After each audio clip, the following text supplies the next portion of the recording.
तो साथ ही सब विदेश आबऽ चाहे छी, रोमानिया आबऽ चाहे छी। आब आदमी सब वास्तव में विदेश घर घर से निकल गए छै। जकरा बहुत संपत्ति है, जकरा बहुत धन संपत्ति है, वो सब विदेश आयल छै। अहाँ सब देखे तो यहाँ के गाँव के आदमी सबके जकरा संपत्ति है ऑलरेडी, पुरखौली संपत्ति सब है, वो आदमी सब विदेश आवे छै। कैला घरे रहला से ओकरा पैसा नहीं आते। कत से पैसा आते? खेत में पैसा नहीं फरे छै। जे खेती पाती होइ छै वही खेती पाती भी से कुछ नहीं होइ छै, बस घर चले छै। लेकिन सिर्फ घर चलला से नहीं होइ छै। आदमी के कुछ सपना रहे छै, हम ये करती लाइफ में, वो बनती लाइफ में, है ना। बहुत चीज़ के सपना सजा ले छै और वही सपना के पूरा करे के लगे वही खेती पाती से या गांव में कोनो मजदूरी करके वो पूरा नहीं होए वाला है सपना। वही के कारण से जकरा पास बहुत संपत्ति वो विदेश निकली छै, सब विदेश आ गए छै। कैला ज्यादा पैसा कमाई करे के लागी। और ज्यादा पैसा कमाई कत होइ छै? अखन यूरोप में ज्यादा पैसा कमाई होइ छै। जेना गल्फ है, गल्फ में आगे ओते पैसा नहीं कमाई होइ छै। लेकिन जे टेक्नीशियन है तेकरा सबके तो होइ छै। जे टेक्नीशियन नहीं छै, स्किल वर्कर नहीं छै, ओकरा सबके ज्यादा पैसा कमाई नहीं होइ छै। लेकिन जे टेक्नीशियन गल्फ में कमाई छै वो अय के लेबर कमाई छै ज्यादा। अब यूरोप आबऽ चाहे छै। सऊदी, कतार, दुबई, मलेशिया से अब आदमी थाक गेले। थाकला के बाद में अब यूरोप के तरफ सपना देखे छै और हमरा बहुत मैसेज करे छै कि दाजू हमहूँ आबऽ चाहे छी, अहाँ केना गेल छी, कोन प्रक्रिया से गेल छी, हमरो बताओ, हमहूँ आबऽ चाहे छी। और ऑलरेडी हम बहुत शादी के हेल्प कर देने छियै। दुनिया में जिते भी पावरफुल कंट्री वही सब कंट्री में अपन मधेश कम्युनिटी के लोग रहे के चाहिए और अपन जो पहचान है पूरा दुनिया में फैलावे के चाहिए। यूरोप में जे साथी है वो साथी सब, कुछ साथी सब कहे छै कि यूरोप में बहुत दुख है, तकलीफ है।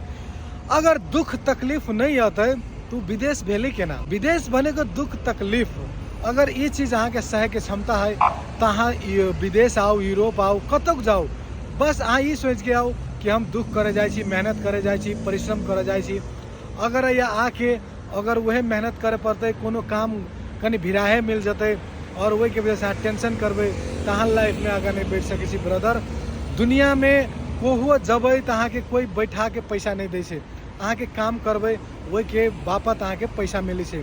अगर अहाँ चाहे छी कि यूरोप में, चाहे गल्फ में, चाहे दुनिया के कोनो भी क्षेत्र में जाओ, मेहनत भरपूर चाहिए। मेहनत भरपूर रहते तो अहाँ के बहुत पैसा कमाई होते, नाम बनते, पहचान बनते। और ये हम देखे छी रोमानिया में कुछ साथी सब कह रहे थे रोमानिया में बहुत दुख है, बहुत तकलीफ है। भाई अगर दुख तकलीफ सऊदी, कतार, दुबई, मलेशिया में नहीं रहते तो वो एक आदमी ये नहीं आवा चाहते।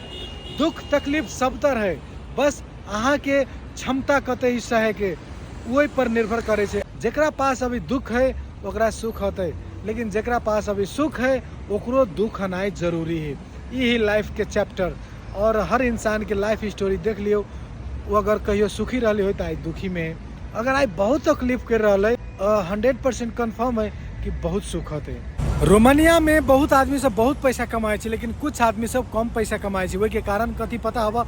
कुछ आदमी सब कम पैसा कमाए छै तो वो नया होते या भखर आयल होते।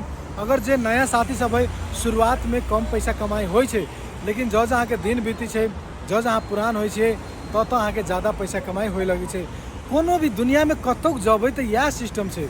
लेकिन यूरोप में स्टार्टिंग में सैलरी कहबै तो जेना लेबर सबसे निचका पोस्ट होइ छै लेबर के सैलरी है 80,000 से स्टार्टिंग है नया में। और जब पुरान हो तो और बढ़े छै, 1.5 लाख हो, 1,40,000 हो। मतलब ओकरा स्किल पर डिपेंड करे छै। जकरा स्किल है से 2 लाख, 2.5 लाख भी कमाई छै, एहन बात नहीं छै। तो अहाँ के डिपेंड करे छै अहाँ के स्किल पर, अहाँ कौन स्किल पर काम करे छिए वही अनुसार अहाँ के पैसा ये बने छै। लेकिन जेना सऊदी, कतार, गल्फ में बेसिक सैलरी 30-40 हज़ार लेबर के। वही एक आदमी सब जब कॉल करे छै तो कहे दाजू वही सैलरी से तो बस घर चले छै। लेकिन यूरोप में सिर्फ घरे नहीं चलते, अहाँ के घर भी चलते और जो लाइफ में जो सपना है वो पूरा होते। कैला कि ज़्यादा सैलरी है, ये कहीं पैसा ज़्यादा कमाई हुई है यूरोप में और वही के वजह से आदमी सब ज़्यादा यूरोप के तरफ अट्रैक्ट हो रहा है। तो बेस्ट ऑफ लक जे साथी सब यूरोप आबऽ चाह रहा छी, रोमानिया आबऽ चाह रहा छी, तो सब साथी के शुभकामना दै छी। आओ अपन लाइफ के बेटर बनाओ, फ्यूचर बनाओ, खूब मेहनत करो, खूब पैसा कमाओ। Thank U.